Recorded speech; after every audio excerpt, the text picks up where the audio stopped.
Pahalgam. Even the name rolls off the tongue like a gentle whisper, conjuring up visions of a land untouched by time, where the air is crisp and the mountains stand as silent sentinels over a valley of dreams. The name itself evokes images of paradise, a place where the soul finds peace and the heart feels lighter. Pahalgam is not just a destination, it is an experience, a feeling that lingers long after you have left its embrace. Nestled in the breathtakingly beautiful Lidar Valley of Jammu and Kashmir, Pahalgam is a place where nature's artistry takes your breath away. Here, the mighty Himalayas rise majestically, their snow-capped peaks glistening in the sunlight, while the Lidar River weaves its way through the valley, bringing life and music to the land. Lush green meadows stretch as far as the eye can see, dotted with wildflowers that sway in the gentle breeze. The snow-capped peaks stand in silent grandeur, their reflections shimmering in the crystal-clear waters of the river. The gushing Lidar River, with its ever-changing moods, creates a symphony of sights and sounds that soothe the weary soul. For decades, this idyllic town has been a sanctuary for those seeking solace in the lap of nature. Artists, poets, and travelers have all found inspiration here, drawn by the serenity and the sense of timelessness that pervades every corner of Pahalgam. The town itself is a charming blend of rustic simplicity and natural elegance, with wooden cottages nestled among pine forests and apple orchards. Tourists from all over India and the world flock to Pahalgam to escape the hustle and bustle of city life. They come seeking a respite from the noise and chaos, hoping to reconnect with themselves and with nature. The town welcomes them with open arms, offering a sense of belonging and a chance to slow down and breathe. They come to trek in the mountains, following ancient trails that wind through dense forests and open up to breathtaking vistas. Each step brings them closer to the heart of the Himalayas, where the silence is broken only by the call of a distant bird or the rustle of leaves underfoot. At night, they camp under the starry sky, far from the glare of city lights. The heavens above Pahalgam are a canvas of twinkling stars, and the cool mountain air carries the scent of pine and earth. Around campfires, stories are shared and friendships are forged as the mountains stand watch in the darkness. Many lose themselves in the tranquility of this Himalayan gem, finding peace by the riverbanks or in the quiet corners of the forest.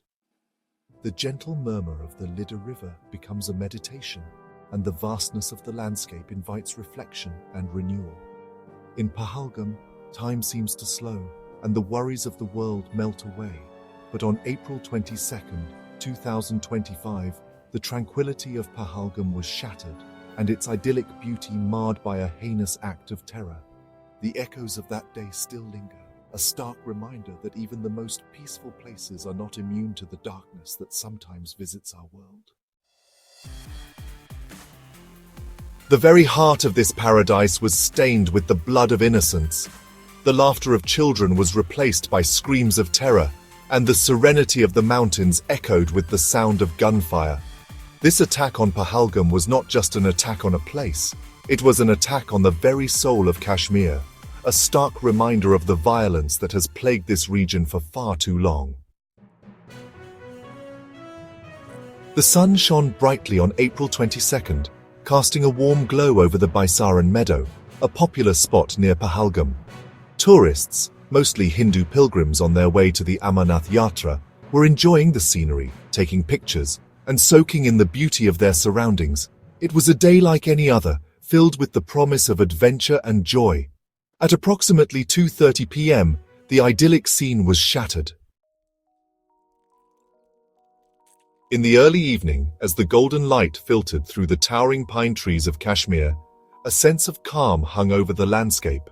Tourists, many of them families and groups of friends, were scattered across the meadows, enjoying the cool mountain air and the breathtaking scenery.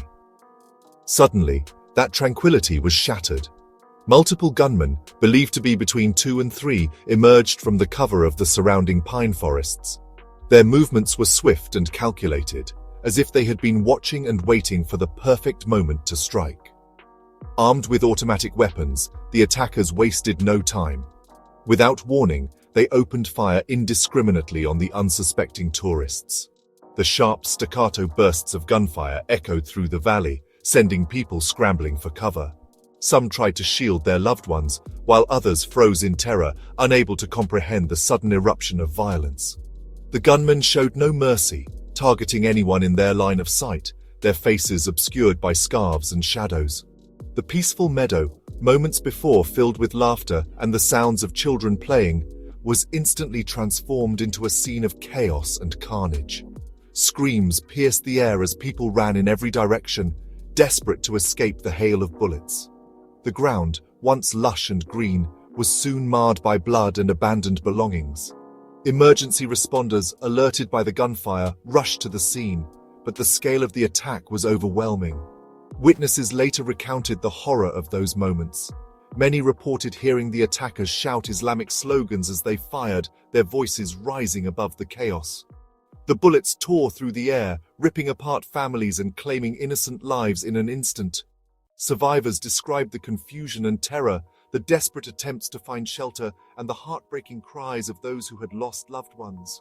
For many, the trauma of that day would linger long after the gunfire ceased. The attack lasted for what felt like an eternity, but was probably no more than 15 to 20 minutes. In those agonizing minutes, time seemed to slow down.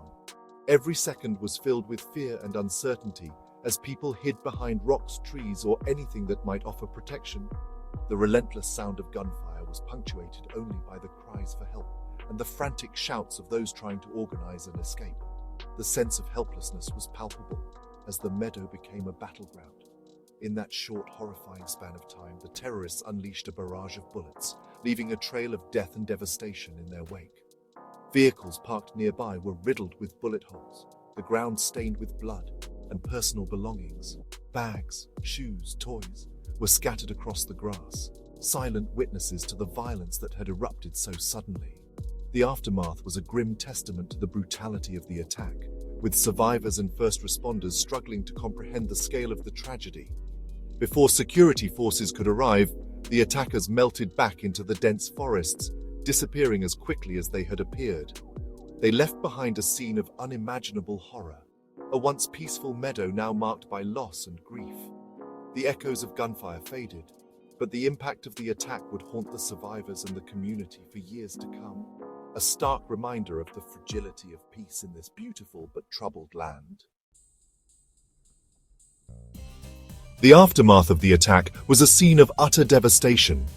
The tranquil beauty of the Kashmir Valley, usually a place of peace and spiritual reflection, was shattered in an instant. Sirens echoed through the mountains as emergency responders rushed to the site, weaving through chaos and confusion. The air was thick with shock and disbelief as people tried to comprehend the scale of the tragedy that had unfolded before them. The once pristine meadow, a place where pilgrims and travelers had gathered in hope and faith, was now stained with the blood of 26 innocent people. The grass, once green and vibrant, was trampled and marked by the violence that had erupted so suddenly. Shoes, bags, and personal belongings lay scattered, silent witnesses to the terror that had swept through the area.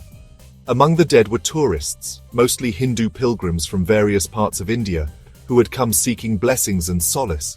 2 foreign nationals who had traveled thousands of miles to experience the beauty and culture of Kashmir also lost their lives.